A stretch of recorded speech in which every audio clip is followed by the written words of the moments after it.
ഇവരുടെ കുറച്ച് ഫേവറേറ്റ് ആൾക്കാരുണ്ട്, അവർക്ക് മാത്രമേ ഗോൾഡൻ ബമ്പർ കൊടുക്കൂ. ഇതിനൊന്നും വേറെ പണിയില്ലടാ, ഈ വല്ല പണിക്കും പോടാ ഊളകളെ എന്നൊക്കെ പറയത്തില്ല. ഇതിന് നമ്മൾ ടി വിക്കകത്ത് കാണുന്നത് കട്ട് ചെയ്ത് വരുന്ന സാധനം കാണും. ഓൺ സ്പോട്ടിലിരുന്ന് കാണുന്ന അവിടെ എത്രയോ പേര് വന്നിരുന്ന് കാണുന്നവരാണ്. ഈ സാധനം എന്ന് പറയുന്നത് ഇവിടെ കട്ട് ചെയ്യുന്ന എടുക്കുന്ന ഒരു പരിപാടികളില്ല. തുടങ്ങിയാൽ അവിടെ കൊണ്ട് തീർക്കുക എന്നുള്ളതേ ഉള്ളൂ. അവിടെ ഇരിക്കുന്ന ആ 3 പേര് കേട്ടോ, അതൊരു ഫാമിലിയാണ്. മഞ്ജു ചേച്ചി പണ്ട് കൽപ്പന ചേച്ചി എങ്ങനെയായിരുന്നു അതുപോലെ തന്നെയായി മഞ്ജു ചേച്ചി. അസീർക്കൊക്കെ നേരത്തെ ഞാനൊക്കെ ആലോചിച്ചു പുള്ളിക്ക് ഭയങ്കര ഗൗരവക്കാരനിരിക്കുന്നു. ഒരിക്കലും അല്ലോ കേട്ടോ, ഒരുപാട് താരങ്ങൾ വന്നിട്ടില്ലേ എന്റെ പൊന്നെ. അസീർക്കൊക്കെ എന്തൊക്കെ പറഞ്ഞേക്കുന്നത് ഒരു മനുഷ്യല്ലേ. അവർ നമ്മളെ അതുപോലെ സപ്പോർട്ട് ചെയ്യുന്നോണ്ടാണ്. ചിലരാണെങ്കിൽ തിരിച്ച് പറയും പറ്റത്തില്ലെന്ന് പറയും. ഇവിടെ ഒരു അമ്മച്ചി വന്നു കേട്ടോ. ഈ അമ്മച്ചിക്ക് +2 കഴിഞ്ഞ് നിൽക്കുന്ന ഒരു മോളുണ്ട്. ഈ അമ്മച്ചിയുടെ ഹസ്ബൻഡിന് മാനസികമായിട്ട് ബുദ്ധിമുട്ടുള്ള. അപ്പോൾ ഈ അമ്മയ്ക്ക് ഇതിനോട് ഭയങ്കരമായിട്ടുള്ളൊരു ഇഷ്ടം കാരണമാണ് ഈ അമ്മയോട് വന്നിരിക്കുന്നത്. ആ കൊച്ചിന് സ്കൂളിൽ പോകണം. ഈ കൊച്ച് സ്കൂളിൽ പോകുന്ന സമയത്ത് ഈ അച്ഛനെ തൊട്ടടുത്തുള്ളൊരു വീട്ടിൽ കൊണ്ടാകും. ഞാൻ പറഞ്ഞില്ലേ, ഓരോരുത്തരുടെയും ഒരാഗ്രഹത്തിൻ്റെ പുറത്ത് എവിടെ വരുന്നത്. സാധാരണപ്പെട്ടവന്റെ ഫ്ലോറാ. ഈ ചില കളിയാക്കുന്ന ആൾക്കാരുണ്ട്, ചൊറിയുന്ന ആൾക്കാരുണ്ടല്ലോ. ഒരുത്തം ഒരു ചോദിച്ചു, എടാ നീയൊക്കെ എന്നാടാ ടി വിക്കകത്ത് കിടന്ന് കാണിക്കുന്നത്, നിനക്കൊന്നും വേറെ പണിയില്ല, നിനക്കല്ല പണിക്കും പോകാൻ പറ്റില്ലെന്ന് ചോദിച്ചു. ഉടനെ ഈ പുള്ളി പറയാം, എടാ നിൻ്റെയൊക്കെ ജന്മത്തിൽ നീയൊക്കെ എത്ര ജന്മം എടുത്തെന്ന് പറഞ്ഞാലും ഇതുപോലൊരു മോഹം ആ ടി വിക്കകത്ത് വരില്ല. നിൻ്റെ വീട്ടിൽ ഈ ടി വിക്കകത്ത് നിൻ്റെ മോഹം വരില്ല. അല്ല പറഞ്ഞുണ്ടെങ്കിൽ നീ ആരെങ്കിലും കൊല്ലണം, അതിൽ ഏതിൽ പെണ്ണിനെ പീഡിപ്പിക്കണം, വാർത്തയിൽ നിൻ്റെയൊക്കെ വരുവുള്ളെന്ന്. ഇത് പറഞ്ഞില്ലേ, ഇതൊരു ഭാഗ്യം. അത് എല്ലാവർക്കും കിട്ടുന്ന സാധനം അല്ലത്. ചേട്ടനൊക്കെ ആണെങ്കിൽ തന്നെ ഫാമിലി ഫംഗ്ഷൻസ് വരുമല്ലോ, അപ്പൊ ആ ഒരു ടൈമിലൊക്കെ ചെല്ലുമ്പോ എങ്ങനെയാണ്? ആദ്യം പുള്ളി ഇതുപോലത്തെ ഒരു കൂളിംഗ് ഗ്ലാസ് കിട്ടും. നമ്മള് വലിയ സീരിയസ് ആണ് ആളെന്നുള്ള കാര്യം നമുക്കല്ലേ അറിയത്തുള്ളൂ. ആരോട് പറയാനാ? Grand mention.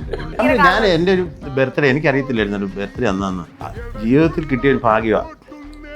വാണി വിശ്വനാഥ് കേക്കെടുത്ത് വായിത്തുന്നു. അനീഷേട്ടാ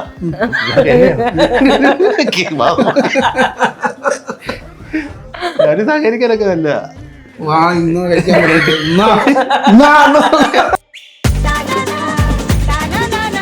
കുഞ്ഞുങ്ങള് ഇപ്പൊ ഈ ഒരു ഫീൽഡിലോട്ട് വരണോന്ന് പറയുമ്പോ എന്തായിരിക്കും ഉപദേശം കൊടുക്കുക? കറക്റ്റ് പേയ്മെന്റ് എന്റെ അക്കൗണ്ടിൽ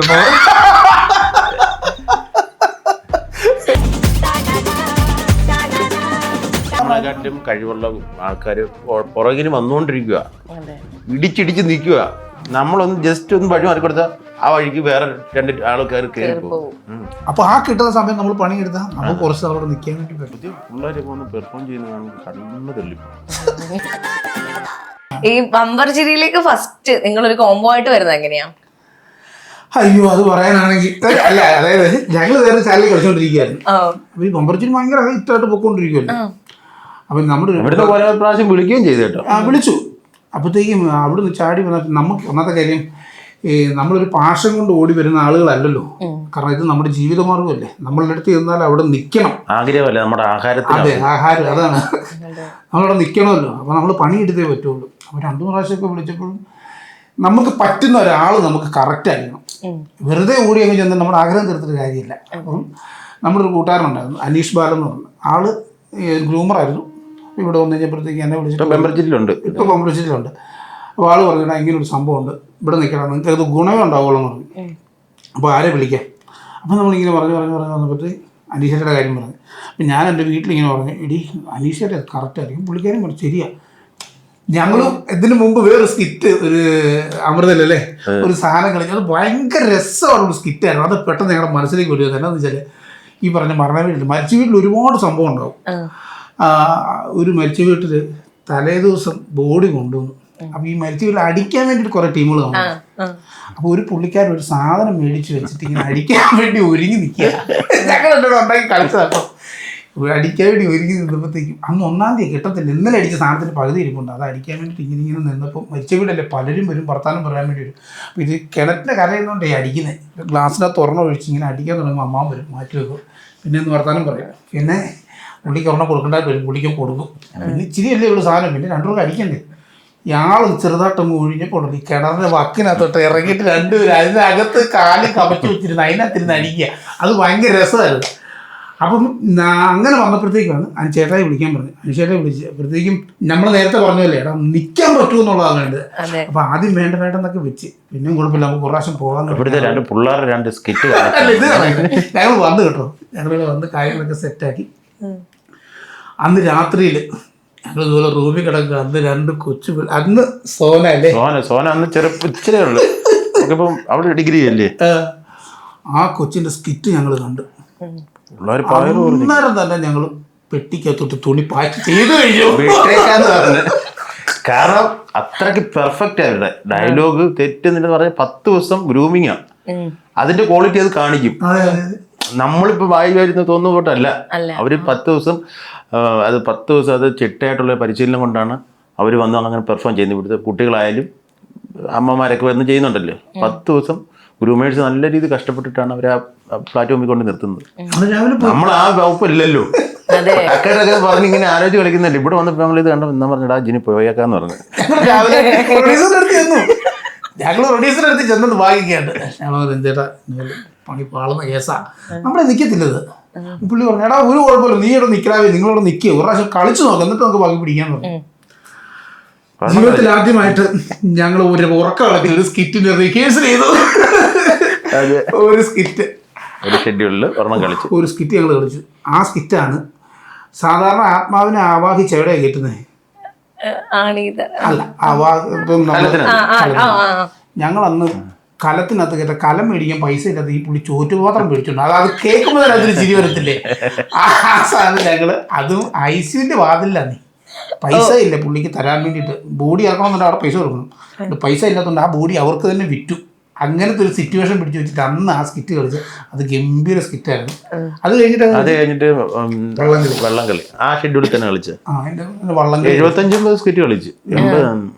3ാമത്തെ പ്രാവശ്യം ഞങ്ങൾ ഗോൾഡ് മെമ്പർ അടിച്ചു കേട്ടോ. 3ാമത്തെ പ്രാവശ്യം അതാണ് നമ്മുടെ കിണറ്റി പട്ടി പോയിട്ട് ഫയർഫോഴ്സുകാരൻ എടുക്കാൻ വരുന്നത്. തുണി കെട്ടിക്കോളാൻ വരുന്ന സ്കിറ്റ് ഉണ്ട്, കാലയിൽ ഷൂ ഊരാൻ പോകുന്നത്. അങ്ങനെയാണ് ഞങ്ങൾ രണ്ടുപേരും ഇവിടെ എത്തിപ്പെട്ടത്. ഞങ്ങൾ എത്തിപ്പെട്ടപ്പോൾ ഞങ്ങൾ രണ്ടുപേരും കൈ കൊടുത്തിട്ട് ഒറ്റ സാധനം ഞങ്ങൾ പറഞ്ഞോളൂ. ഞങ്ങൾക്ക് 3 ആഗ്രഹങ്ങളുണ്ട്. ദൈവം അനുഗ്രഹിച്ച് അതെല്ലാം ഞങ്ങൾക്ക് തന്നു കേട്ടോ. ഫസ്റ്റ് ഞങ്ങൾക്ക് 2 പേർക്കും വീട് വെക്കണം. അദ്ദേഹത്തിന്റെ വീടിന് പണിയെല്ലാം കഴിഞ്ഞു, ഞാൻ വീട് വെച്ചിട്ടില്ല. വീട് വെക്കണം, സിനിമയിൽ അഭിനയിക്കണം. ഞാൻ 2 പടമൊക്കെ ചെയ്തായിരുന്നു. സിനിമയിൽ അഭിനയിക്കണം, പിന്നെ ഗൾഫിൽ ട്രിപ്പിന് പോകണം. ഈ 3 ആഗ്രഹം വെച്ചാണ് ഞങ്ങൾ എപ്പോഴും പണി നടത്തിക്കൊണ്ടിരിക്കുന്നത്. ദൈവം ഓരോന്ന് ഞങ്ങൾക്ക് എല്ലാ റൂട്ടിലും കൊണ്ട് ഞങ്ങൾക്ക് കൊണ്ട് തന്നു കേട്ടോ. എല്ലാ കാര്യങ്ങളും ഗൾഫിൽ പോകുന്ന കാര്യം പറഞ്ഞപ്പോൾ ഞാൻ കഴിഞ്ഞ പേയ്മെന്റ് ഇങ്ങനെ പൈസ വന്നപ്പോൾ ഞാൻ ജിനോട് പറഞ്ഞു ഒരു കാര്യം ചെയ്യും, നമ്മളിനി ആരും ഗൾഫിൽ ട്രിപ്പിന് വിളിക്കുമെന്ന് തോന്നുന്നില്ല, അതുകൊണ്ട് നമ്മൾ തന്നെ ഗോവയ്ക്ക് ടിക്കറ്റ് എടുത്ത് ഫേസ്ബുക്കിൽ പോസ്റ്റ് ചെയ്യുന്നു. ഞങ്ങൾ ദുബായിൽ പ്രോഗ്രാമിന് പോകുന്നു. സത്യം. അങ്ങനെ നമ്മുടെ കൂട്ടുകാരനെ വിളിച്ച് ചോദിച്ചു. പുള്ളി അവൻ്റെ അളിയനല്ലേ, അവൻ്റെ അളിയൻ മറ്റേ എന്തോ ടിക്കറ്റിൻ്റെ എന്തോ ജോലിയാണ്. വിളിച്ചു ചോദിച്ചു. പുള്ളിക്കാരൻ പറഞ്ഞു 3400 രൂപയാണെന്ന് പറഞ്ഞു ഗോവയ്ക്ക്. അങ്ങനെ വന്നപ്പോഴത്തേക്ക് വീണ്ടും ചോദിച്ചു ഇത് സീസൺ ആണെന്നത് കുറച്ചുകൂടെ കുറയുമല്ലോ.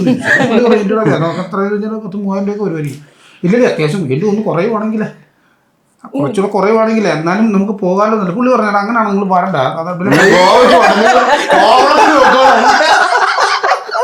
അതാകുമ്പോ 100 രൂപയ്ക്ക് അത് തീരുന്നു കിട്ടുന്നേ. ഞാനിങ്ങനെ പറഞ്ഞല്ലേ അതെ, നമ്മളെ ഇവിടെ വരെ ദൈവം കൊണ്ട് എത്തിച്ചില്ലേ, തെറ്റാവും. വരയെന്ന് പറയുന്ന സാധനം ഉണ്ട്, അത് കറക്റ്റ് ആണെങ്കിൽ കിട്ടും. ഇനി ജിനിച്ചേട്ടന്റെ വീടിന്റെ പണിയും കൂടെ സ്റ്റാർട്ട് ചെയ്യണം. അങ്ങനെയാവും. അതെ, അതിലാണ് തുടങ്ങുന്നത്. അല്ലെ ഇപ്പൊ മറ്റേ കഥ എന്ന് പറഞ്ഞു എന്നെ ഒരു ദിവസം ഇവിടെ കൊണ്ടുവന്നായിരുന്നു കേട്ടോ. പുള്ളിയെ ഇവിടെ കൊണ്ടുവന്നായിരുന്നു നമ്മുടെ ബമ്പർച്ചേരിയിൽ. അത് പറഞ്ഞു കൊടുത്തു, ആ ഗ്രൂം ചെയ്ത സാധനം എന്ന് പറഞ്ഞു കൊടുത്തു. ഏതായിരുന്നു? അപ്പം അവനുണ്ട്. ഇവനോട് വന്നു കഴിഞ്ഞപ്പോഴത്തേക്ക് കുറെ പിള്ളേർ സെറ്റൊക്കെ ഉള്ളതുകൊണ്ട് പുള്ളി അങ്ങനെ ആരോടും അങ്ങനെ മിണ്ടുന്നൊരു ഉള്ള ടീമല്ല പുള്ളി. ഇവിടെ വന്നപ്പോൾ കുറെ പിള്ളേർ സെറ്റിനെ കണ്ടപ്പോൾ ഇവൻ ഈ പിള്ളേരുടെ ഇവിടെയൊക്കെ നടക്കുക. അപ്പോൾ അവർ ഇങ്ങനെ ഗ്രൂമേഴ്സിൻ്റെ മുന്നിൽ ചെന്നിട്ട് ഇങ്ങനെ കാണിക്കുന്ന കണ്ടപ്പോൾ ഇവൻ അതോടെ കൗതുകത്തോടു കൂടി ഇങ്ങനെ നോക്കിയിരിക്കുക. അപ്പോഴത്തേക്കും കുറച്ച് കഴിയുമ്പോഴത്തേക്ക് ഈ ഗ്രൂമർ മാറി വേറെ ടീമിൽ ചെല്ലാൻ നേരത്ത് അവിടെ ഈ പിള്ളേർ കിടന്ന് കളിക്കുന്ന ഇവൻ കുറച്ച് നേരം ഇങ്ങനെ നോക്കിയിരിക്കും. അങ്ങനെ അപ്പോൾ ഒരു ടീമിൻ്റെ അടുത്ത് ചെന്നപ്പോഴത്തേക്ക് അവർ കളിച്ചുകൊണ്ടിരിക്കുന്ന സമയത്ത് ഇവൻ ആ കൂട്ടത്തിലുണ്ട് കേട്ടോ. ഇവനിങ്ങനെ ഇരിക്കുക. അടുത്ത ഇവർ സ്കിറ്റ് മാറി ഇവർ തമ്മിലെന്തോ വർത്താനം പറഞ്ഞിട്ടുണ്ടെങ്കിൽ ഇവൻ പറയുക ഗ്രൂമറോട്, നിങ്ങളല്ലേ പറഞ്ഞത് അവർ സ്കിറ്റ് നോക്കാൻ. ഇതാരടാ ഗ്രൂമേഴ്സൊക്കെ നമ്മുടെ സുഹൃത്തുക്കളാണ് അവിടെ, അതുകൊണ്ട് പിന്നെ കുഴപ്പമില്ല. അല്ല അത്രയും സൈലന്റ് ആയിട്ടുള്ള ഒരാളാണ് ഇങ്ങനെ പറയുന്നത്. പതൊക്കെ നിങ്ങൾ തന്നെ പറ വർത്താനം വിടും. നിങ്ങൾ ആദ്യം സ്കിറ്റ് നോക്കാം. അന്ന് ഒരു തവണ വന്നിട്ട് ഇടയ്ക്ക് വരാറുണ്ടോ? അന്ന് വെക്കേഷൻ അല്ലായിരുന്നോ? വെക്കേഷൻ ആയപ്പം ഈ അച്ഛൻ്റെ കൂടെ വരണമെന്ന് എന്നും പോകാൻ ഒരുങ്ങും. ഇവൻ ഒരുങ്ങി കഴിയുമ്പോൾ ഇവളും ഒരുങ്ങും. ഇവള് ഒരുങ്ങി കഴിയുമ്പോൾ തള്ളയും കൂടെ ഒരുങ്ങും. ചെലവ് കൂടുതലായതുകൊണ്ട് ഞാൻ വിളയതിനോട് പറഞ്ഞു പിന്നെ ഹോസ്റ്റലിൽ കൊണ്ടാക്കാൻ പോവാം. അവർ രണ്ടും ഇച്ചിരി എപ്പോഴും കാണുമ്പോൾ വഴക്കാ.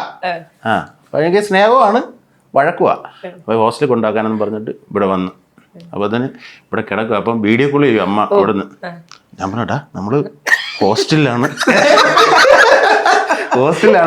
അപ്പൊ പുള്ളിയുടെ അഭിനയൊക്കെ ഹോസ്റ്റലിലാണ്, ഞങ്ങൾ ഹോസ്റ്റലിലാ.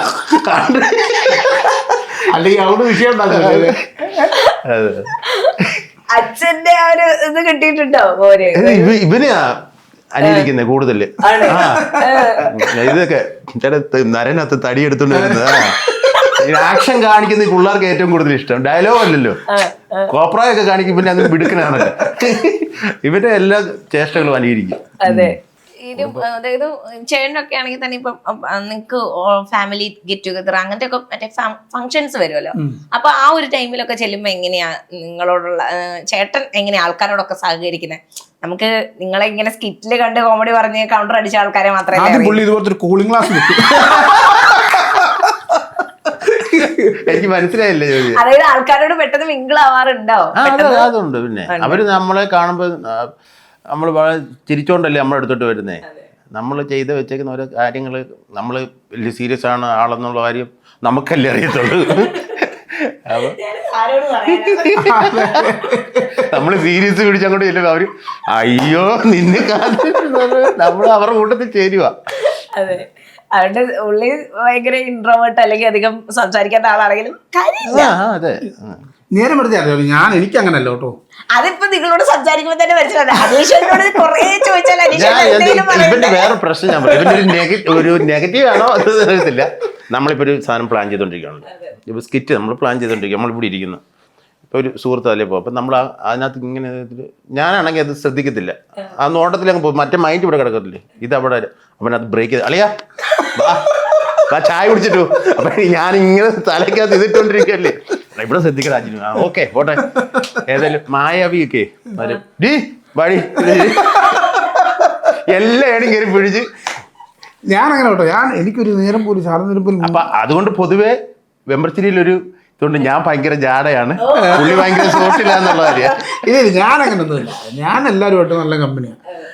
പിന്നെ എനിക്കങ്ങനെ ഇതൊന്നുമില്ല കേട്ടോ. എനിക്ക് ഏറ്റവും കൂടുതൽ എൻ്റെ കുടുംബക്കാരെ കൂടുതൽ എനിക്ക് ഏറ്റവും കൂടുതൽ ഈ കൂട്ടുകാരാണ് കേട്ടോ. ഞാൻ പണ്ട് തൊട്ട് എന്താണെന്നറിയാം, നമ്മൾ ഈ പരിപാടിയായിട്ട് നടക്കുന്നുണ്ട്. കേരളത്തിന്റെ എവിടെ ചെന്നെന്ന് പറഞ്ഞാലും രാത്രിയിൽ ഒന്ന് പെട്ടുപോയാലും കൂട്ടുകാരുണ്ട്. അതെ അതെ അതെ. അതുപോലെ കണക്ഷൻ നമുക്കുണ്ട്. കേരളത്തിന്റെ അങ്ങേയറ്റം മുതൽ ഇങ്ങേയറ്റം എടുത്താലും ഇനിയിപ്പോൾ ബാംഗ്ലൂരാകട്ടെ ഗോവയാകട്ടെ അവിടെ ഇവിടെ എല്ലാം പോയാലും ഒരാളെങ്കിലും നമ്മളെ ഹെൽപ്പ് ചെയ്യാൻ കാണും. പിന്നെ തീർച്ചയായിട്ടും ആ ഒരു ധൈര്യത്തിലാണോ ദുബായിന്ന് പറഞ്ഞ് ഗോവയ്ക്ക് അതെ. അത് ഞങ്ങൾ പ്ലാൻ ചെയ്ത് വെച്ചിരിക്കുക. ഇനിയിപ്പോ നമ്മൾ രോഗില്ലാണ്ട് പോയാലും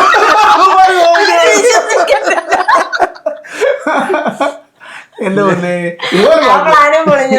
ഒരു പ്രാവശ്യം നസീർക്ക ഇതുപോലെ തന്നെ പരിപാടിക്ക് വിളിച്ചു ഗൾഫിന് പോകാൻ വേണ്ടിയിട്ട്.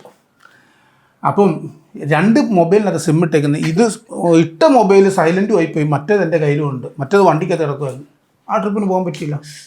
ചില അതൊക്കെ മടുപ്പാണ്. വരുമെന്ന് എവിടെ പോകാൻ വേണ്ടിയിട്ട്. അതെ സെറ്റ് ആവും. എന്തായാലും 3 എണ്ണം പറഞ്ഞതിനകത്തില് ഇനി കുറച്ചൊക്കെ അല്ലേ ഉള്ളൂ ഇനി സെറ്റ് വരുന്നേ. അല്ല പിന്നെ നമ്മളെ ദൈവം കലാകാരുണ്ട് ഈ ഭൂമിയിൽ വരുത്തരുതായിരുന്നു. അതെ സെറ്റാ. സിനിമയില് മെയിൻ വില്ലനായിരുന്നു. ഞാൻ 2 പടം ചെയ്തായിരുന്നു. ഒന്ന് പിക്കാസോ എന്ന് പറഞ്ഞ പടം. അത് നല്ലൊരു കിടുക്കുന്ന വില്ലൻ വേഷമായിരുന്നു. പക്ഷെ അത് ഈ പറഞ്ഞ സമയമെടുപ്പുണ്ട്. അത് ഇതായില്ല. തിയേറ്ററിൽ വന്നു, പക്ഷെ അത് OTT-ലൊന്നും വന്നില്ലെന്ന് തോന്നുന്നു. പിന്നെ ജിസ്റ്റോ ചേട്ടൻ്റെ പടത്തിലുണ്ടായിരുന്നു. പിന്നെ മോഹൻകുമാർ ഫാൻസ് ചെയ്തിട്ടുണ്ടായിരുന്നു. അങ്ങനെ 2 പടത്തിലൊക്കെ ചെറിയ മതി പതുക്കെ മതി. ഞാനിപ്പം നമ്മുടെ മഞ്ജുപിള്ള ചേച്ചിയുടെ കെയർ ഓഫിലൊരു സിനിമ, നമ്മുടെ ഷൈൻ ടോം ചക്കോ ഒരു അന്വേഷണത്തിന് തുടക്കം എന്ന് പറഞ്ഞിട്ട് അതിൽ 5 ഉദ്യോഗസ്ഥരിൽ ഒരാൾ അന്വേഷണ ഉദ്യോഗസ്ഥൻ ഒരു ക്യാരക്ടർ. ഷൂട്ടിംഗ് സ്റ്റാർട്ട് ചെയ്തോ? കഴിഞ്ഞു പോയി. അപ്പം അതായത് മെയിൻ അതിനകത്ത് ഞാൻ ചോദിക്കാൻ വരുന്നത് ഷൈൻ ടോം ചാക്കൊക്കെ എങ്ങനെ ഉണ്ടായിരുന്നു? ഗ്രാൻഡ് മനുഷ്യനില്ലേ. അതെ, ഭയങ്കര കമ്പനിയാണ് ഞാൻ എൻ്റെ ഒരു ബർത്ത്ഡേ എനിക്കറിയത്തില്ലായിരുന്നു, ഒരു ബർത്ത്ഡേ അന്ന് മൊബൈലിനകത്ത് വന്നപ്പോൾ എനിക്ക് ഇതിൻ്റെ പ്രൊഡക്ഷൻ്റെ ആൾ ഇന്ന് ബർത്ത്ഡേ ആണല്ലേ, കേക്ക് മേടിക്കുന്നു, ലൊക്കേഷൻ മുറിക്കുന്നു എന്ന് പറഞ്ഞു. ഇതൊരു പറഞ്ഞിട്ടില്ലേ. ഞാൻ പറഞ്ഞു ഇത് ചിലവ്, എല്ലാവർക്കും ചിലവ് ചെയ്യണം എന്ന് പറഞ്ഞത്. എൻ്റെ ജീവിതത്തിൽ കിട്ടിയ ഒരു ഭാഗ്യമാണ്. വാണി വിശ്വനാഥ് കേക്കെടുത്ത് വായിത്തുന്നു. നമ്മുടെ മറ്റേ സമുദ്രക്കനി സാർ, അദ്ദേഹം, ഷൈൻ ടോം ചാക്കോ, പിന്നെ ഫൈറ്റ് മാസ്റ്റർ ഉണ്ടല്ലോടാ മറ്റേ ടെർബോലെ പ്രഭു, അത് കട്ട് ചെയ്തില്ല എന്ത്, സോറി അത് വേണ്ട, അത് പറയണ്ട. അപ്പം നമ്മുടെ വാണി വിശ്വനാഥ് ചേച്ചി, പിന്നെ സമുദ്രക്കനി, ഷൈൻ ടോം ചാക്കോ, എന്നെ ഇങ്ങനെ വിളിച്ചിട്ട് അനീഷേട്ടാ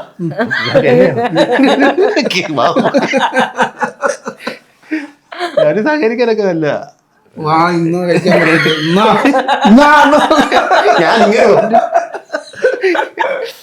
അതൊക്കെ നമ്മുടെ ജീവിതത്തിൽ ഏറ്റവും വലിയ ഭാഗ്യമല്ലേ. പണ്ട് ഒരു കാര്യം പറഞ്ഞുതരാം. ഈ ചില കളിയാക്കുന്ന ആൾക്കാരുണ്ട്. നമ്മുടെ ഒരു ആർട്ടിസ്റ്റ് സുദർശനില്ലേ, മുഖത്തല സുദർശൻ എന്ന് പറഞ്ഞൊരാളുണ്ട്. പുള്ളി സ്ക്രിപ്റ്റ് റൈറ്ററാണ്. അപ്പോൾ ഈ ആളുടെ നാട്ടിൽ പണ്ട് കോമഡി സാറൊക്കെ ഉണ്ടായിരുന്ന സമയത്ത് അപ്പോൾ ഈ ചൊറിയുന്ന ആൾക്കാരുണ്ടല്ലോ, ഒരുത്തം ഒരു ചോദിച്ചു, എടാ നീയൊക്കെ എന്നാടാ ടി വിക്കകത്ത് കിടന്ന് കാണിക്കുന്നത്, നിനക്കൊന്നും വേറെ പണിയില്ല, നിനക്കല്ല പണിക്കും പോകാൻ മേലെന്ന് ചോദിച്ചു. ഉടനെ ഈ പുള്ളി പറയാം, എടാ നിൻ്റെയൊക്കെ ജന്മത്തിൽ നീയൊക്കെ എത്ര ജന്മം എടുത്തെന്ന് പറഞ്ഞാലും ഇതുപോലൊരു മുഖം ആ ടി വിക്കകത്ത് വരില്ല. നിൻ്റെ വീട്ടിൽ ഈ ടി വിക്കകത്ത് നിൻ്റെ മുഖം വരില്ല. അല്ല പറഞ്ഞുണ്ടോ, നീ ആരെങ്കിലും കൊല്ലണം, അതിൽ ഏതിൽ പെണ്ണിനെ പീഡിപ്പിക്കണം, വാർത്തയിൽ നിൻ്റെയൊക്കെ വരുവുള്ളെന്ന്. ഇത് പറഞ്ഞില്ലേ, ഇതൊരു ഭാഗ്യം. അത് എല്ലാവർക്കും എടുത്ത സാധനം നല്ലത്. നിങ്ങൾ ഇത്രയും വർഷമായിട്ട് ഈ ഫീൽഡിൽ നിൽക്കുന്നതിന്റെ എന്തായാലും അതുണ്ടാവുമല്ലോ, ആ ഒരു അതെ ആ ഒരു എക്സ്പീരിയൻസ് കൊണ്ടും കൂടെ ആയിരിക്കും നിങ്ങൾക്ക് പെട്ടെന്ന് ഒരു ഐഡിയ കിട്ടുന്നതും. അതുകൊണ്ട് തന്നെ ദൈവം പറയാതിരിക്കാൻ പറ്റൂലത്തൊരു കാര്യമുണ്ട്. അവിടെ ഇരിക്കുന്ന ആ 3 പേര് കേട്ടോ, എൻ്റെ പൊന്നെ, ഇതുപോലെ ചില ഇതൊക്കെ എന്ന് പറഞ്ഞാൽ അവിടെ വെച്ച് കാണുന്നേ ഉള്ളായിരിക്കും, പുറത്തിറങ്ങിയ വേറെ ആയിരിക്കും. പക്ഷെ ഇത് അവിടെ അങ്ങനെ അല്ല കേട്ടോ. അതൊരു ഫാമിലിയാണ്. മഞ്ജു ചേച്ചി പണ്ട് കൽപ്പന ചേച്ചി എങ്ങനെയായിരുന്നു അതുപോലെ തന്നെയായി മഞ്ജു ചേച്ചി. സത്യം. നസീർക്കൊക്കെ നേരത്തെ ഞാനൊക്കെ ആലോചിച്ചിട്ടുണ്ട്, പുള്ളിക്ക് ഭയങ്കര ഗൗരവക്കാരനായിരിക്കുന്നു. ഒരിക്കലും അല്ല കേട്ടോ. നസീർക്കൊക്കെ എന്തെങ്കിലും വർക്ക് ഉണ്ടെങ്കിൽ നമ്മളെ വിളിച്ചിട്ട് പറയാടാ നമുക്ക് ഇങ്ങനെ ഒരു സാധനം ഉണ്ടോ, എന്നാടാ ചെയ്യണ്ടേ അല്ലേ, അത് വിളിച്ചിട്ട് നമ്മളെ വിളിച്ച്. അതുപോലെ ബിബി ആണേലും നമ്മളെ പിടിച്ച് ഒരുപാട് താരങ്ങൾ വന്നിട്ടില്ലേ, ഒരുപാട്. അശ്വിന് സിനിമയിൽ വലിയ സ്റ്റാർ അല്ലേ ഇപ്പൊ, അശ്വിനുണ്ട്, പിന്നെ ഒരുപാട് പേര്. ഞാൻ ബിബിനെ സംബന്ധിച്ച് കൊടുത്തൊരു കാര്യം, നമ്മളന്ന് ഒരു വലിയ ദിലീപേട്ടൻ വന്നൊരു എപ്പിസോഡ്. അപ്പം വേറൊരു ആർട്ടിസ്റ്റിന് അങ്ങനെ ചെയ്യേണ്ട ആവശ്യമില്ല. അപ്പം ദിലീപേട്ടൻ നമ്മളിവിടെ നല്ല കമ്പനിയായിരുന്നു, വർത്തമാനമൊക്കെ പറഞ്ഞു. ഇതെല്ലാം കഴിയുമ്പോൾ ഞങ്ങളിങ്ങനെ ഇറങ്ങാൻ നിന്നു. ദിലീപേട്ടൻ വന്നപ്പോഴത്തേക്ക് നിൽക്കാൻ പറഞ്ഞിട്ട് ഞാനവിടെ നിന്ന് വർത്തമാനമൊക്കെ പറഞ്ഞു കഴിഞ്ഞപ്പോഴത്തേക്ക് ഈ ബിബി എന്നോട് പറയാം, ബിബി അല്ല ഞാനെനിക്ക് വന്നു കഴിഞ്ഞപ്പോൾ ബിബി പറഞ്ഞു, നീ ഇവിടെ പോ, അല്ല ഞാനെനിക്ക് വീട്ടിലേക്ക് പോകാൻ വേണ്ടി വണ്ടി എടുക്കാൻ വന്നോ, നീ ഇവിടെ നിൽക്കേ, ദിലീപേട്ടൻ ഇപ്പോൾ സംസാരിച്ചിട്ട് പോകുന്നു. ഞാൻ പറഞ്ഞു ഞാൻ നിൽക്കില്ല, എനിക്ക് നമ്മളെ പേടിയെന്ന് പറഞ്ഞു. നീ ഇവിടെ നിൽക്കി, നീ പറഞ്ഞിട്ട് പോകാൻ വന്നിട്ട് ബിബി എന്നെ അവിടെ പിടിച്ച് നിർത്തി ദിലീപേട്ടൻ വന്നപ്പോൾ കുറേ നേരം സംസാരിപ്പിച്ചിട്ടാണ് വിട്ടത്. അത് നമ്മളെ അവിടെ നിന്ന് തരുന്നത് ഭയങ്കര സപ്പോർട്ടാണ് ഞാൻ ഈ പറഞ്ഞത്. ഒരു 3 പേരും കേട്ടോ പറയായിരിക്കും. അതുകൊണ്ടാണ് നമ്മൾ ചില സാധനങ്ങൾ അവരെ എടുത്തിട്ട് ഈ കളിയാക്കുകയൊക്കെ ചെയ്യത്തില്ലേ. എൻ്റെ പൊന്നെ നസീർഖാനൊക്കെ എന്തൊക്കെ പറഞ്ഞേക്കുന്നത് ഒരു മനുഷ്യല്ലേ. അവർ നമ്മളെ അതുപോലെ എന്നാ പറയുന്നത്, നമ്മളതുപോലെ സപ്പോർട്ട് ചെയ്യുന്നതുകൊണ്ടാണ്. ചിലരാണെങ്കിൽ തിരിച്ച് പറയും പറ്റത്തില്ലെന്ന് പറയും. അതുപോലെ ചേട്ടൻ്റെയൊക്കെ സ്കിറ്റിൻ്റെ ഇടയിൽ വന്നിട്ടുള്ള, അതായത് ആൾക്കാരുടെ അഭിപ്രായത്തിന്റെ വെച്ചിട്ട് പറയണേ, അതേ പറയുന്ന ഇവരുടെ കുറച്ച് ഫേവറേറ്റ് ആൾക്കാരുണ്ട്, അവർക്ക് മാത്രമേ ഗോൾഡൻ ബമ്പർ കൊടുക്കൂ അല്ലെങ്കിൽ ബസ് ഇതാക്കൂ എന്ന് പറഞ്ഞിട്ട് പറയുന്നുണ്ട്. അതിന് വേറെ കാര്യമുണ്ടെന്നേ. അതായത് നമ്മൾ എന്നാ പറയുന്നത്, ഞാൻ ഇതിന് നമ്മൾ ടി വിക്കകത്ത് കാണുന്നത് കട്ട് ചെയ്ത് വരുന്ന സാധനം കാണുന്നത്, ഓൺ സ്പോട്ടിൽ ഇരുന്ന് കാണുന്ന അവിടെ എത്രയോ പേര് വന്നിരുന്ന് കാണുന്നവരാ. അവർ ഡയറക്റ്റ് കാണുമ്പോൾ അതെന്താണെന്ന് മനസ്സിലാവുള്ളൂ. ഈ സാധനം എന്ന് പറയുന്നത് ഇവിടെ കട്ട് എടുക്കുന്ന ഒരു പരിപാടികളില്ല. കുഞ്ഞു പിള്ളേരുടെ കാര്യം വരെയാ പറയുന്നത് കേട്ടോ. തുടങ്ങിയാൽ അവിടെ കൊണ്ട് തീർക്കുക എന്നുള്ളതേ ഉള്ളൂ. അപ്പൊ അത് ആ സ്പോട്ടിൽ ഉണ്ടാകുന്ന കോമഡി. അത് കേട്ടോ. ഞാനപ്പോൾ അത് കഴിഞ്ഞിട്ട് നമ്മുടെ ശാലിമൻ്റെ ഒരു സ്കൂളുണ്ട് തിരുവല്ലയിൽ. അപ്പോൾ അവിടെ ഒരു ഫംഗ്ഷന് മീയായും വരുന്നുണ്ട്, ഞാനും ഉണ്ട് അവിടെ ഗസ്റ്റ്. അപ്പൊ എനിക്കൊരു ചെറിയ ചമ്മല അന്നങ്ങാണ്ട് കണ്ടതല്ലേ, കോലം കെട്ടി താടിയൊക്കെ വെച്ചിട്ടല്ലേ മധുവിനെയൊക്കെ ചെയ്ത്. അപ്പൊ ഇങ്ങനെ മീഡിയ പുള്ളിക്കാരി ഇങ്ങോട്ട് വന്ന് വണ്ടിയിൽ ഇറങ്ങി മീഡിയ അങ്ങ് കൊണ്ടുപോവാ. അപ്പൊ ഞാൻ ആ പുറകിൽ ഇങ്ങനെ പയ്യെ, നമ്മളാരും മൈൻഡ് ചെയ്യുന്നില്ല, ഇങ്ങനെ മീഡിയ എല്ലാം കൂടി ഇങ്ങനെ കവർ ചെയ്ത് നിൽക്കുന്ന സമയത്ത് പുള്ളിക്കാരി എന്നെ കണ്ടടാ, ഹൈ കോമഡി. എന്നിട്ട് എന്നെ ഇവിടെ ഒരു അടുത്ത് പിടിച്ചിരുത്തി. എന്നിട്ട് ഇങ്ങനെ സംസാരിച്ച് കുറെ കാര്യങ്ങൾ സംസാരിച്ചു. നിങ്ങളെവിടെ ഇങ്ങനെ വന്ന് നമ്മൾ എൻ്റെ അനിയൻ ഈ സ്ഥാപനത്തിൽ വർക്ക് ചെയ്യുന്നുണ്ട്, ആ ഒരു കണക്ഷനിൽ വന്നതാന്നൊക്കെ പറഞ്ഞു. അതുപോലെ ഒത്തിരി നടന്മാരുണ്ട് കേട്ടോ. എന്നിട്ട് എന്നെ അതിശയിപ്പിച്ച കാര്യം അതിശയിപ്പിച്ചു കാര്യം അത് എന്നോട് പറയാ, നമുക്കൊരു സെൽഫി എടുത്താലോ, പുള്ളിക്കാരിയുടെ മുകളിൽ എടുത്ത സെൽഫി ഇപ്പോഴും എൻ്റെ കയ്യിലുണ്ട്. അതിനകത്തും പിന്നെ എനിക്ക് ഇട്ട് തന്നു. അതാ പറഞ്ഞത് ഈ ഗോൾഡൻ ബമ്പർ അടിക്കുക എന്ന് ഇതൊക്കെ നമ്മൾ ഒന്നാമത്തെ കാര്യം ഇങ്ങനെ പറയാം, ന്യായമായ രീതി പണിയെടുത്താൽ ന്യായമായ രീതി പൈസ ഉണ്ടാക്കും കേട്ടോ. പിന്നെ ഒന്നാമത്തെ കാര്യം നമുക്ക് ഈ ഒരു കണ്ടന്റ് നല്ലതായിരിക്കണം. ഞങ്ങൾ നല്ല സംഭവമാണെന്നല്ല പറഞ്ഞത്, ഇത് അങ്ങനെയല്ല പറയുന്നത്. നമ്മളെടുത്ത് വയ്ക്കുന്ന കണ്ടന്റിനകത്ത് ഒരു ശകലമെങ്കിലും ചിരി കാണും. അത് അപ്പുറത്തേക്ക് ഒരു പകുതിക്കോളം അതിനുള്ള ചിരിക്കാനുള്ളത് ഉണ്ടാവും അതിനകത്ത്. പിന്നെ ബാക്കി പണിയെടുത്താൽ ന്യായമായ രീതി നമ്മൾ പണിയെടുക്കുന്നുണ്ട്. അതുകൊണ്ട് ഞങ്ങളിപ്പോൾ നേരത്തെ ചെയ്തൊരു സാധനമുണ്ട്, മറ്റേ നമ്മുടെ രാമപ്രഭു സിനിമയ്ക്കകത്ത് മോഹൻലാൽ ഹോസ്പിറ്റലിൽ തല്ലി പൊട്ടിക്കുക. അത് കണ്ടായിരുന്നത് ഹോസ്പിറ്റലിൽ മാറിപ്പോവുക. അവിടെ മോഹൻലാലിനെ വരച്ചിട്ട് തെറ്റിപ്പോത്തില്ലേ, അതുപോലത്തെ ഒരാൾ വന്നിട്ടുണ്ട്. അപ്പൊ അതിനകത്ത് പകുതി വരെ ആ കണ്ടന്റ് അത് ചിരി കിട്ടി. പിന്നെ പകുതി നമ്മൾ പണിയെടുത്ത സിറ്റുവേഷനാ. ബാക്കി നമ്മൾ എന്തോ നോട്ടത്തിൽ പോലും ചിലപ്പോൾ ചിരിക്കും. ഒന്ന് ആലോചിക്കുക, ആശുപത്രി മാറിപ്പോട്ടെ അത്രയും പൊളിച്ച് തല്ലി പൊളിച്ചിട്ടേക്കുക ജാനകി ഹോസ്പിറ്റൽ മോഹൻലാലേ, അങ്ങനെയൊക്കെയുള്ള സാധനങ്ങൾ കിട്ടുന്നേ. ഞങ്ങൾക്ക് അതുപോലെ തന്നെ കുറേ ആരാധകർ ആർട്ടിസ്റ്റുകളുണ്ട് കേട്ടോ. ഞാനും വൈഫും കൊച്ചും കൂടെ പടത്തിന്റെ പേര് ഞാൻ പറഞ്ഞത്, ചാക്കോച്ചൻ്റെ ഒരു പുതിയ പടം ഇറങ്ങിയത് മറ്റേ പോലീസുകാരനായിട്ടുള്ള ഓഫീസർ ഓൺ ഡ്യൂട്ടി. യെസ്, അത് തന്നെ. ആ പടം കണ്ടിട്ട് പുള്ളിയെ സമ്മതിച്ചു കൊടുക്കാതിരിക്കാൻ പറ്റുന്നുണ്ടോ, അമ്മാതിരി ചെയ്താ പുള്ളി ചെയ്തേക്കുന്നത്. അപ്പം ഞാനിങ്ങനെ പറയുന്നുണ്ട്, ദൈവമേടി ആ പുള്ളിയൊക്കെ കണ്ടു കഴിഞ്ഞ് ചെന്ന് പറയണം കേട്ടോ, നിങ്ങൾ എന്നെ സംഭവം അന്ന് പറയണം. അത് പറയാതിരിക്കാൻ പറ്റത്തില്ല, അമ്മാതിരി അല്ലേ, പുള്ളി പ്രതീക്ഷിക്കാത്തൊരു സാധനമാണ് പുള്ളി ചെയ്ത് വെച്ചേക്കുന്നത്. അപ്പം പടമെല്ലാം കഴിഞ്ഞിട്ട് ഞാനിങ്ങനെ ഇറങ്ങുക. ഇവിടെ നിന്ന് ഇറങ്ങി എൻ്റെ വൈഫ് പെട്ടെന്ന് നോക്കിയിട്ട്, ചേട്ടാ ആണ്ട് കുഞ്ചാക്ക പോകുമെന്ന് പറഞ്ഞു. ഞാനിരിക്കുന്നു ആ വെള്ളമൊക്കെ മാറ്റി ഇങ്ങനെ നിൽക്കുവാണേ. ഉടനെ പുള്ളി എന്നെ വിളിച്ച്, ഹായ് എന്നാണ്ട് നിങ്ങളുടെ പരിപാടിയൊക്കെ കാണുന്നുണ്ട് കേട്ടോ എന്ന് പറഞ്ഞു. എനിക്ക് മിണ്ടാൻ പറ്റും. ഞാനായിരിക്കും ആദ്യം പുള്ളിയെ കുഞ്ചാക്ക ബോബൻ ചേട്ടാന്ന് വിളിച്ചു. അത്ര നീളത്തിലോ എന്റെ പൊന്നു കുഞ്ചാക്ക ബോബൻ ചേട്ടാ എന്ന്. എന്നിട്ട് ഇത് നമ്മുടെ ഉള്ളിൻ്റെ ഉള്ളിൽ. പിന്നെ ഹരിശേഷവൻ ചേട്ടൻ ഭയങ്കര ഇഷ്ടമാണ്. ഹരിശേഷവൻ ചേട്ടനല്ല, അശോകൻ ചേട്ടൻ്റെ വൈഫിന് ഞങ്ങളുടെ പരിപാടി ഭയങ്കര ഇഷ്ടം. ഒരു ദിവസം ഞങ്ങളുടെ പിഷാരടി ചേട്ടൻ്റെ ഒരു സ്കിറ്റ് കണ്ടായിരുന്നു ഓണത്തിൻ്റെ,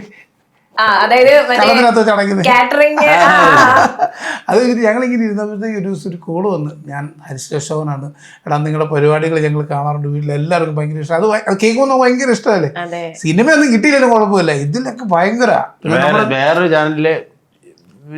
ചാനലിലെ ജഡ്ജ്, പേര് പറയാൻ പറ്റത്തില്ല, സെയിം പരിപാടിയുള്ള അദ്ദേഹം നമ്മളെ വിളിച്ച് പറഞ്ഞു. പിന്നെ നവാസ്, ഒത്തിരി ആർട്ടിസ്റ്റുകളാണെങ്കിലും ഒരുപാട് പേര് വിളിച്ച് പറഞ്ഞിട്ടുണ്ട്, ഗംഭീരമായിട്ടുണ്ട്. അത് കേൾക്കുമ്പോൾ ഒരുപാട് സന്തോഷം കേട്ടോ. ഒരുപാട് ഭയങ്കര സന്തോഷമാണ്. ഞാൻ ഒരു ദിവസം പറയാൻ പോലെ ഈ കമൻ്റൊക്കെ ഇടുന്നവരൊക്കെ ഇതിനൊന്നും വേറെ പണിയില്ലേടാ, ഈ വല്ല പണിക്കും പോടാ ഊളകളെ എന്നൊക്കെ പറയത്തില്ലേ. ഇവിടെ ഒരു അമ്മച്ചി വന്നു കേട്ടോ. നമ്മൾ പറയുമ്പോൾ എല്ലാം പറയണമല്ലോ. ഈ അമ്മച്ചി 2-3 പ്രാവശ്യം ഇട്ട് ആരോണ്ടൊക്കെയോ ഓട്ട് വന്നിട്ട് ഈ അമ്മച്ചി 5ഒക്കെയാണ് കിട്ടുന്നത്. ഒന്നും ചിലപ്പോൾ കിട്ടിയെന്ന് പറയത്തില്ല, 5 നേരത്തെ. അപ്പോൾ ഒരു ദിവസം ഞങ്ങൾ ഏതോ ഒരു സ്കിറ്റിന് കയറാൻ വേണ്ടി വന്നപ്പോഴത്തേക്കും ഈ അമ്മ സ്കിറ്റ് ബമ്പർ അടിച്ചിട്ട് ഇങ്ങനെ ഇറങ്ങി. ഈ അമ്മ കൂടി ഒന്ന് കെട്ടിപ്പിടിച്ചിട്ട് പറയുകയാണ്, മക്കളെ നിങ്ങൾക്ക് ബമ്പർ അടിക്കണമെന്ന് ഞാനിരുന്ന് പ്രാർത്ഥിക്കുമായിരുന്നു.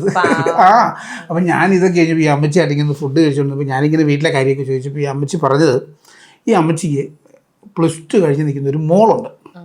ഈ അമ്മച്ചിയുടെ ഹസ്ബൻഡിന് മാനസികമായിട്ട് ബുദ്ധിമുട്ടുള്ള. അപ്പോൾ ഈ അമ്മയ്ക്ക് ഇതിനോട് ഭയങ്കരമായിട്ടുള്ളൊരു ഇഷ്ടം കാരണമാണ് ഈ അമ്മയോട് വന്നിരിക്കുന്നത്. അപ്പോൾ ആ കൊച്ചിന് സ്കൂളിൽ പോകണം. ഈ കൊച്ച് സ്കൂളിൽ പോകുന്ന സമയത്ത് ഈ അച്ഛനെ തൊട്ടടുത്തുള്ളൊരു വീട്ടിൽ കൊണ്ടാക്കും. അപ്പോൾ അവരാണ് ഈ അച്ഛനെ നോക്കുന്നത്. അപ്പോൾ ഈ അമ്മ 5-6 ദിവസം ഇവിടെ നിൽക്കുന്നത്. ഞാൻ പറഞ്ഞില്ലേ, ഓരോരുത്തരുടെയും ഒരാഗ്രഹത്തിന് പുറത്ത് എവിടെ വരുന്നത്. സാധാരണപ്പെട്ടവന്റെ ഫ്ലോറ. അതെ, അവരിവിടെ വന്ന നിരാശപ്പെടുത്തി വിടത്തിലോട്ട്, അത് 100% ഉറപ്പാണ്. ആരും ഒന്നുമില്ല, അവരെ ഭയങ്കര സപ്പോർട്ട് ചെയ്യും. മറ്റു ചാനലൊക്കെ അപേക്ഷിച്ച് നോക്കുകയാണെങ്കിൽ സാധാരണ ഇപ്പം നമ്മൾ പ്രൊഫഷണലാന്ന് ആർട്ടിസ്റ്റിലാന്ന് പറയും, മറ്റുള്ളവർ വീട്ടമ്മമാരെ അമ്മമാരായാലും അവർക്കൊക്കെ വന്ന് ഒരു പ്രാവശ്യമെങ്കിലും ചെയ്യാൻ പറ്റുന്ന ഒരു വേദിയാണ് വെമ്പർച്ചിരി. ഇവിടുത്തെ ഗ്രൂമേഴ്സ് ഒക്കെ ആണെങ്കിലും അവർ ഭയങ്കരമായിട്ട് വേണ്ടി പണിയെടുക്കും കേട്ടോ. ഒരാളെ അവർ നിരാശപ്പെടുത്തി വിടത്തില്ല. അവരെ കൂടെ ചെയ്യിപ്പിച്ച് രസമായിട്ട് വന്ന് പറയുമ്പോ ചിലപ്പോ ചിലരുടെ സ്കിറ്റ് അത്ര പോരായിരിക്കും. അപ്പൊ ആ ഒരു ടൈമിൽ ഗ്രൂമേഴ്സ് ഹെൽപ്പ് ചെയ്യാറുണ്ട്. അതെ, അവരുടെ പണി. അപ്പം സ്കിറ്റ് മാറ്റാൻ പറയാം, അങ്ങനത്തെ ഒക്കെ ഉണ്ടാവാറുണ്ട്. ഷൂട്ടിന്റെ തലേദിവസം മാറ്റാൻ പറയുള്ളൂ. ആണോ?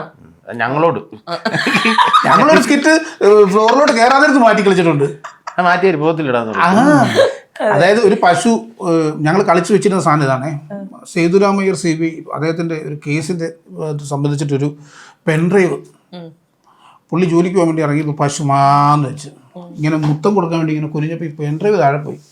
ഈ പശു പുല്ല് തിന്നുന്നതിൻ്റെ കൂട്ടത്തിൽ ഇതങ്ങ് തിന്നു. ഈ പുള്ളിക്ക് കോടതിയിലും പോകണ്ടേ, പെൻഡ്രൈവ് അതിനകത്ത് കിടക്കുകയല്ലേ, ഇത് എടുക്കാൻ പറ്റത്തില്ലേ. അതിൻ്റെ ഇടയിൽ ആ മ്യൂസിക്കിനൊക്കെ ഭയങ്കര ഇത് കൊടുത്തിട്ട് കോമഡിയൊക്കെ ഉണ്ടാക്കി കയറിയതാ. അതൊക്കെ വേണ്ടേ, എന്നാലേ സേതുരാമയ്യർ അന്ന് അറിയത്തുള്ളൂ. അങ്ങ് കയറി മൈക്ക് വെക്കാൻ വേണ്ടി സമയം മ്യൂസിക് ഓക്കെ ആണെന്ന് ചോദിച്ചപ്പോൾ പുള്ളി പറയാം അതിന് റൈറ്റ്സ് ഇല്ലെന്ന്, പിന്നെ കളിക്കാൻ പറ്റുമോ. അന്നേരം തന്നെ ഒരു കോട്ട് എടുത്തുകൊണ്ട് വരാൻ പറഞ്ഞിട്ട് സേതുരാമയ്യർ CB എന്നുള്ള സാധനം മാറ്റിയിട്ട് ഒരു വക്കീലായി. അത് അതിന് പ്രമോഷൻ്റെ അത് ഒളിഞ്ഞു പോയി ചെയ്തു. അങ്ങനെ പെട്ടെന്ന് പറ്റിയിട്ടുണ്ട്. ഇപ്പം ചേട്ടൻ ഇപ്പം അനീഷേട്ടനാണെങ്കിലും ജിനിച്ചേട്ടനാണെങ്കിലും കുഞ്ഞുങ്ങൾ ഇപ്പൊ ഈ ഒരു ഫീൽഡിലോട്ട് വരണോന്ന് പറയുമ്പോൾ എന്തായിരിക്കും ഉപദേശം കൊടുക്കുക? ഫസ്റ്റ് കറക്റ്റ് പേയ്മെന്റ് എന്റെ അക്കൗണ്ടിൽ ഇടണോ?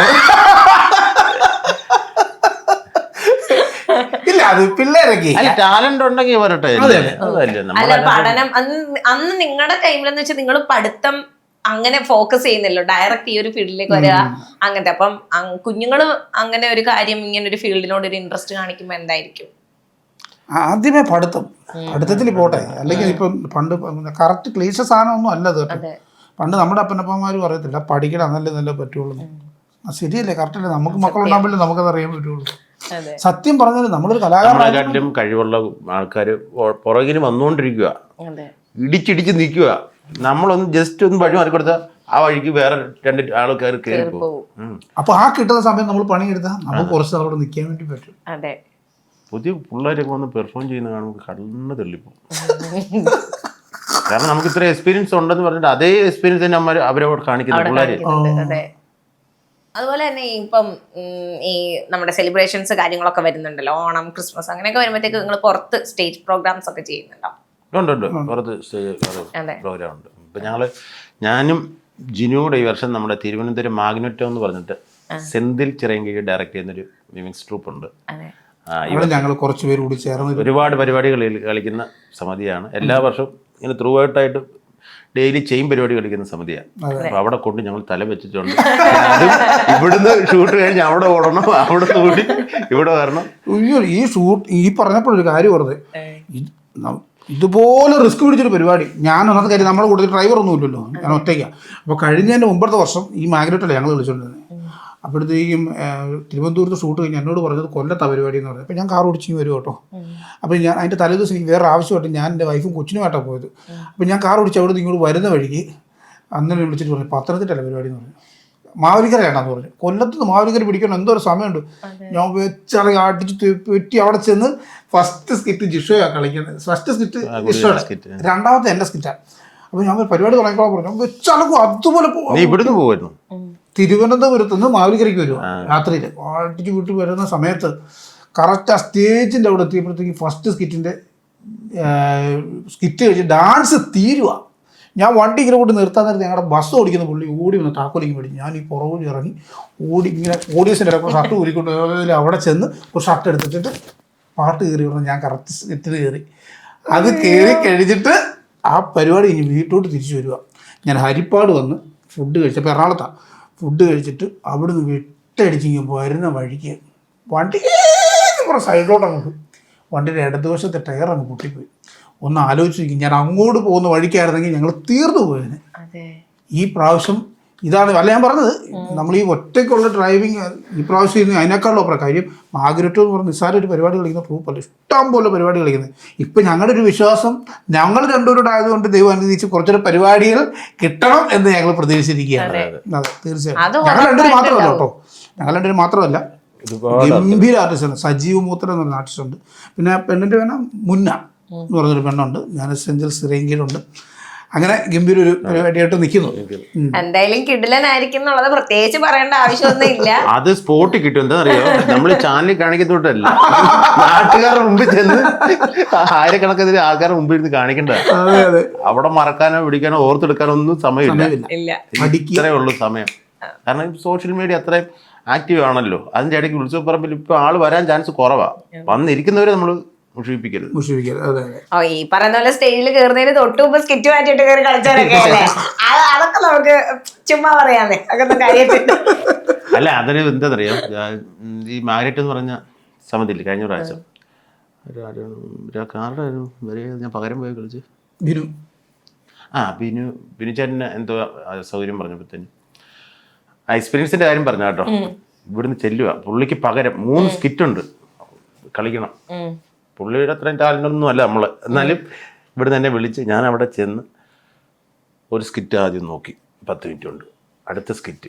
ഇതെല്ലാം ഇങ്ങനെ ക്ലൂ കിടക്കുമല്ലേ, 3 സ്കിറ്റ് കളിക്കണം. ആ 3 സ്കിറ്റ് ഞാൻ കളിച്ച്, കാരണം ഇവിടുത്തെ ട്രെയിനിങ്ങാ. അതെ, ഇങ്ങനെ കിടക്കല്ലേ. തമാശ പറഞ്ഞല്ല, 4 സ്കിറ്റ് ഞങ്ങൾ ഫോണിൽ വിളിച്ച് പറഞ്ഞ് കളിച്ച സ്കിറ്റ്. അത് നമ്മൾ റൂട്ട് ഉണ്ടാക്കുമല്ലോ, കൗണ്ടറുകളെല്ലാം ഞങ്ങൾ ഫോണിൽ വിളിച്ച് പറഞ്ഞു. എന്നിട്ട് ഇവിടെ രാവിലെ കയറുന്നതിന് മുമ്പ് പേപ്പറിലാക്കി അത് പറയണം, ഇത് പറയണം, അത് പറയണം, ഇത് പറയണം, കയറി കളിച്ച്. ബാക്കിയെല്ലാം ഇവിടെ സെറ്റാണ്, കാരണം അതിന് മ്യൂസിക്കും കാര്യങ്ങളും അവന് പറഞ്ഞു കൊടുത്താൽ ടക്കേം ചെയ്യും. പിന്നെ പ്രോപ്പർട്ടി അത് പിന്നെ ചിന്തിക്കണ്ടായില്ല, നമ്മുടെ കൂട്ടത്തിൽ സാധനങ്ങൾ ഉള്ളപ്പോൾ നമുക്ക് കുറച്ചുകൂടി നിറവ് കിട്ടുമല്ലോ, നമുക്ക് അതൊക്കെയുള്ള എടുത്ത് വർക്ക് ചെയ്യാമല്ലോ. അങ്ങനെ കളിച്ചിട്ടുള്ള സ്കിറ്റുകളുണ്ട് ഒരുപാട്. അതെ, ഇതൊരു വലിയ ഭാഗ്യമായിട്ട് കാര്യമാണ്. പിന്നെ പ്രത്യേകിച്ച് അവർക്ക് ആർട്ടിനോടൊക്കെ നമുക്ക് പറയാതിരിക്കാൻ പറ്റുമല്ല. സമയത്തിനൊക്കെ ഓരോന്നൊക്കെ പറഞ്ഞു അമ്മമാരും അവിടെ ചെന്ന്. അതെ, എന്താ പറയാ, ജിനിച്ചേട്ടനും അനീഷേട്ടൻ്റെ അടുത്തും ഭയങ്കര താങ്ക്സ് പറയണം. കാരണം നിങ്ങൾ ഓൾറെഡി നിങ്ങളുടെ പ്രോഗ്രാമിന് വേണ്ടിയിട്ട് ഇവിടെ വന്ന് സ്റ്റേ ചെയ്യുന്നതിന് ഇടയ്ക്കാണ് നമുക്ക് ഇത്രയും ഒരു കുറച്ച് ടൈം നമുക്ക് തരുന്നതും. നിങ്ങൾ ഓൾറെഡി പ്രോഗ്രാമിന്റെ ഇടയ്ക്ക് ഓടി വന്നിട്ട് ഇവിടെ വന്നിരിക്കുന്നു, ഇന്റർവ്യൂ തരുന്നു, ഇനി അടുത്ത ഇതിലേക്ക് പോവാം, അങ്ങനെയാണ്. അപ്പം എന്താ പറയാ, ഒരുപാട് എനിക്ക് ഭയങ്കര രസമായിട്ട് തോന്നി.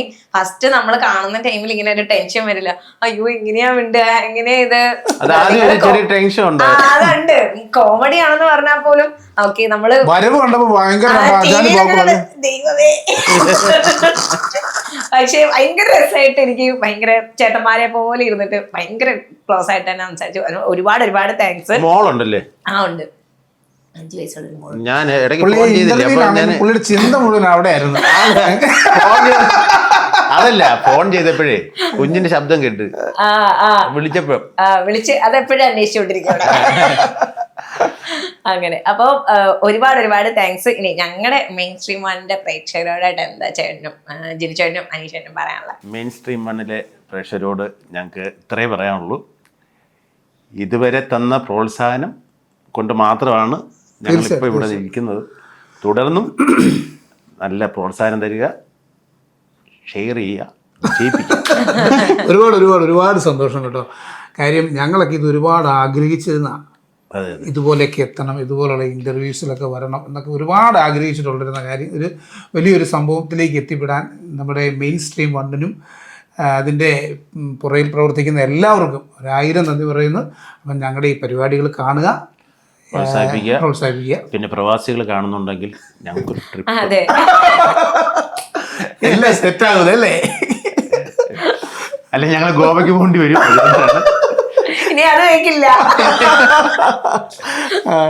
അപ്പൊ ഞങ്ങളുടെ കുറച്ച് സുഹൃത്തുക്കൾ ഇങ്ങനെ പറഞ്ഞിട്ടുണ്ട്, അവര് കാണുന്നെങ്കിൽ ഒന്നുകൂടെ ഓർമ്മപ്പെടുത്തുകയാണ്. തീർച്ചയായിട്ടും ഒരുപാട് സന്തോഷമുണ്ട്. കുറെ നേരം നമ്മൾ അടിപൊളിയായിട്ട് സംസാരിച്ചല്ലേ.